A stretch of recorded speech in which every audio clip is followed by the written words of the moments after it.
Yo, what's up guys? It's Noah here, and in today's video, I'm going to be talking through some player props I like over on Prizepicks for today's NBA slate on Monday, November the 25th. We got a 9-game slate tonight for Monday night, guys. Now, I am recording this video on Sunday night, so I'm making this video the night before.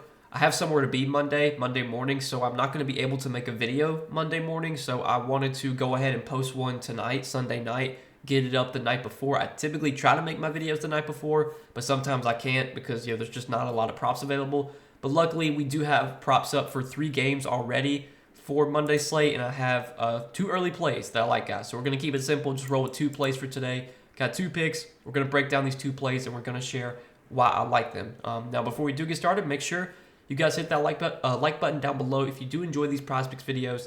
Hit that subscribe button if you have not yet. And if you guys are new to the channel and if you are new to Prizepicks, be sure to check them out. Sign up, use promo code NOAH when you sign up for Prizepicks with my promo code and place your first lineup. You'll get $50 in promo funds instantly added to your account. So make sure to go check out Prizepicks and use that code NOAH when you do sign up. Also, do want to shout out Sleeper because we do have a partnership with Sleeper as well. You guys can sign up for Sleeper. Use promo code NOAH over there and you'll get your first deposit matched up to $1,500. So this is a cool promo Sleeper is doing. Normally they only match your first deposit up to $100, but for a limited time they're going to match your first deposit up to $1,500. So if you put in $1,500, they're going to give you an additional $1,500 to play with. So if you are able to make larger deposits, you can get your first deposit matched up to $1,500 right now on Sleeper. Just make sure that when you sign up, use promo code NOAH so that way it activates the promo. So if you guys want to check out Sleeper, you can do so. Link down below in the description, or just use that code. Again, if you don't know what Sleeper is, they're a DFS pick'em app. They're very similar to Prizepicks. You're just picking more or less on player projections. You're building out an entry. You can make up to an 8-pick entry on Sleeper. You can win up to 100x your money, and you can mix and match sports as well. So you can do multi-sport entries. Sleeper does offer a lot of the major sport markets. So go check them out, sign up, use that code NOAH, so that way you get that deposit bonus over on Sleeper. But yeah, guys, we got 2 plays to talk about for Monday. So didn't make any NBA videos over the weekend. Did a college football video for Saturday. Did an NFL video for Sunday. I do already have a NFL video up for Monday Night Football. So if you guys want to check that out, it's already posted on the channel. But we gave out on our last video for Friday. We did give out 3 NBA picks Friday.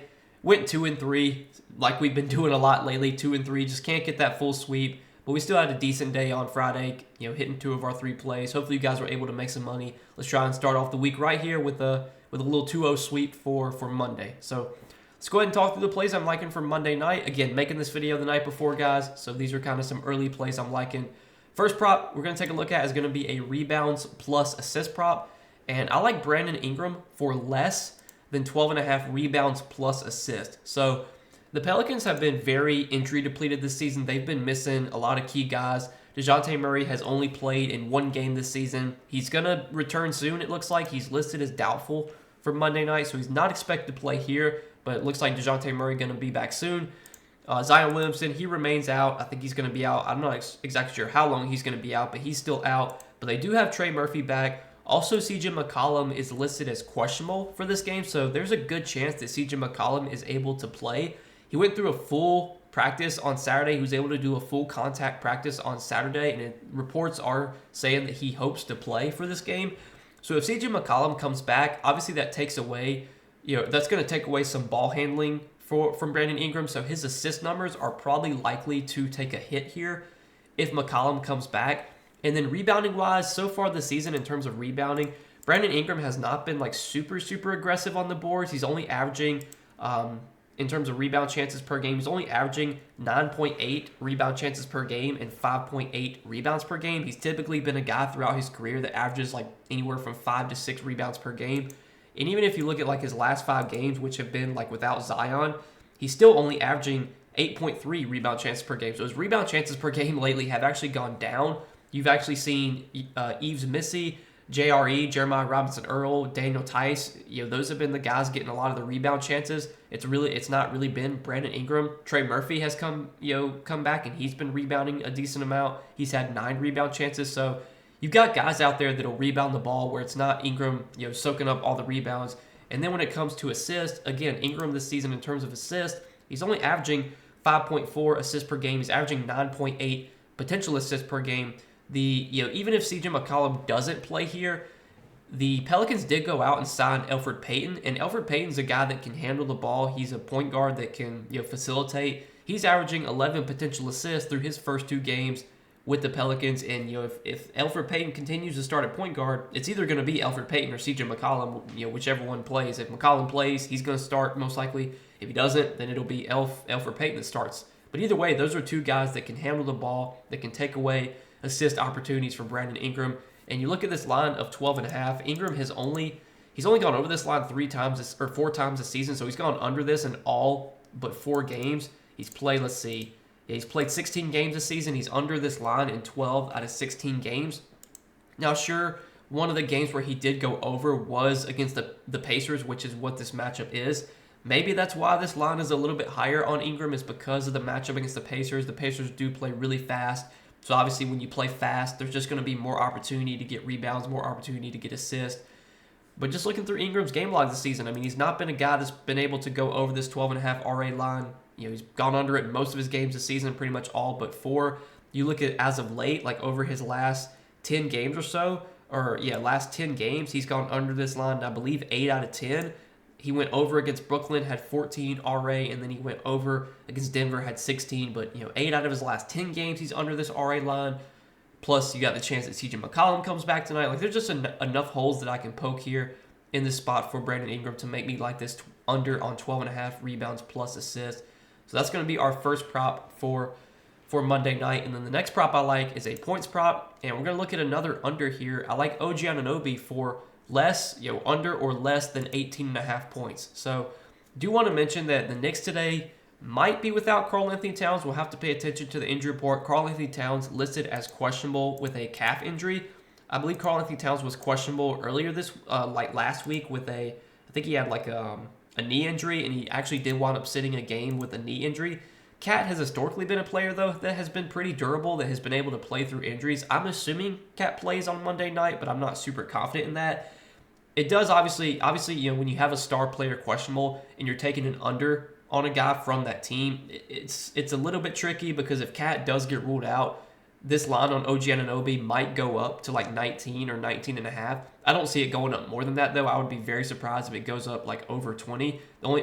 That's assuming that Cat gets ruled out. If Cat plays, though, I could see this line going down, because I think the sportsbooks, what they're doing, and what we see the sportsbooks do, is they kind of they'll inflate lines a little bit when a player is questionable, and then once we get the news, if the player winds up playing, they'll bump the lines down a little bit, kind of where they should be.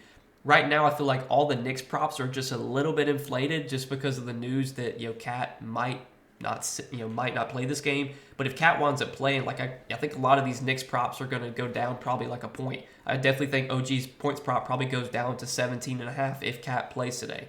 I'm just going to take the chance that Cat plays here. Even if Cat doesn't play, I still like this under on OG. So OG has historically never been a score-first guy. He's a really good defensive player. He's kind of a 3-and-D guy. He's not a player that really soaks up a lot of usage. He's typically been a low-usage player throughout his career. This season with the Knicks, he has just an 18% usage rate, which I believe that's 4th most on the team. It's been Jalen Brunson and Karl-Anthony Towns, dominating the usage for the Knicks. Those 2 guys have usage rates over 27%. Next highest guy is Cameron Payne at 18.4%. So OG Anunoby's usage, it's usually in the mid to high teens. It's never he's never been a high usage guy. He's never been a volume shooter. You look at his games lately, though, he has had some big scoring games lately. He had 27 points against Utah, 24 against Brooklyn, 25 against Brooklyn as well. But I think that's just kind of been due to efficient shooting. So last game against Utah, he shot 10 for 17, 10 for 19 from the field, 7 for 12 from 3, so 52% from the field, 58% from 3. The 2 games against Brooklyn where he went over, 9 for 17 from the field, 3 for 7 from 3. The other game, 10 for 17 from the field. So a lot of the games this season where OG has gone over this line have been due to very efficient shooting. 53%, 50%, 68, 52, 64, 58, and 52. For his career, he's typically been a guy that shoots about 50% from the field, but this season he is shooting career highs across the board. He's shooting 50.5% from the field, which is tied for a career best for OG. He's also shooting 40% from three, which is a career high for him. So he's been shooting the ball very, very efficiently, which anyone who knows basketball, like efficiency is something that just comes and goes. Guys can have great shooting nights one night. They can have bad shooting nights the next night. Guys aren't going to go out there and make 80% of their shots every single night. As of late, OG's been really efficient with his scoring, but that's something that is going to regress from a night-to-night basis. And again, he's historically been kind of a lower usage player, not been a guy that is much of a volume shooter.